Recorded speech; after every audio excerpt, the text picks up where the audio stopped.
Hey, what's up, everybody? Frederic Poag here.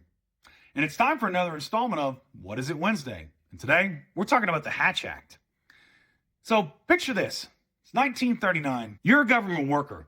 You're just trying to feed your family.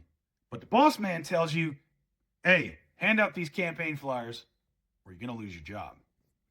That's how it really was back then. That's why the Hatch Act was born. And 85 years later, those rules, well, they still don't apply equally across the board. Break the rules at your job, say in Podunk, Colorado, well, you're out.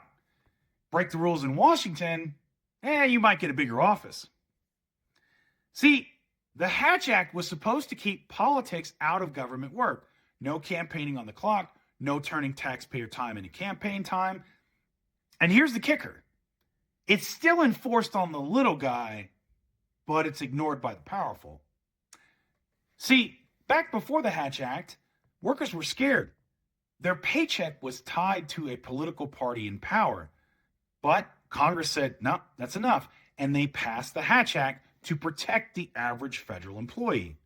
By 1940, they stretched it even further. State and local workers whose salary came from federal money, they had to apply by the same rules. If DC paid you, you couldn't run for a partisan office.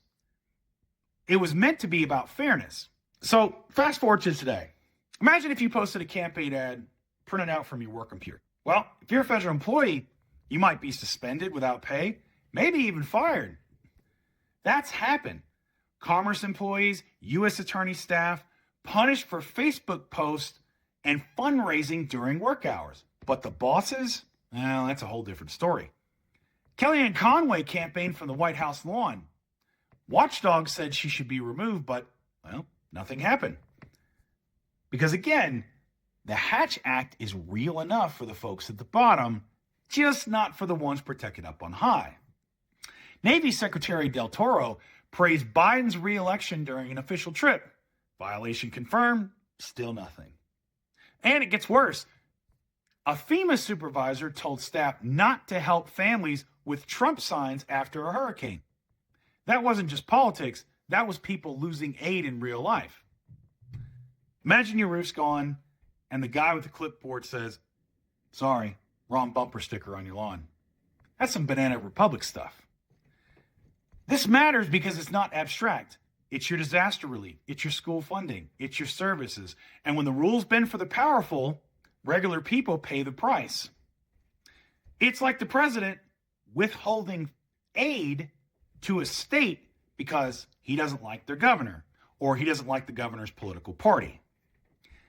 That all leads back to leaders dodging the Hatch Act. And when they do that, government becomes a campaign office, not an office for the people. Relief money, it's political. School budgets, political. Who gets help? That becomes political too. Even your bumper sticker could decide whether you get the aid that you need. That's what happens when government becomes a campaign office. Picture calling FEMA for help and getting asked, would you like to donate to our re-election fund while you wait? But if we enforce the rules equally, from the intern all the way up to the cabinet secretary, it'll be different. Tax dollars will go where they should. Aid reaches the families who need it. And people start to trust that the government isn't just one big campaign machine. Here's another twist. In 1993, Congress loosened the Hatch Act for regular folks. Workers got some freedom back. They could join parties, attend rallies, donate, as long as they were off the clock. But accountability at the top, that's still missing. Here's the bottom line. When the rules only hit the powerless, they're not rules, they're weapons. That's what the Hatch Act has become, a weapon against workers while the powerful walk away clean.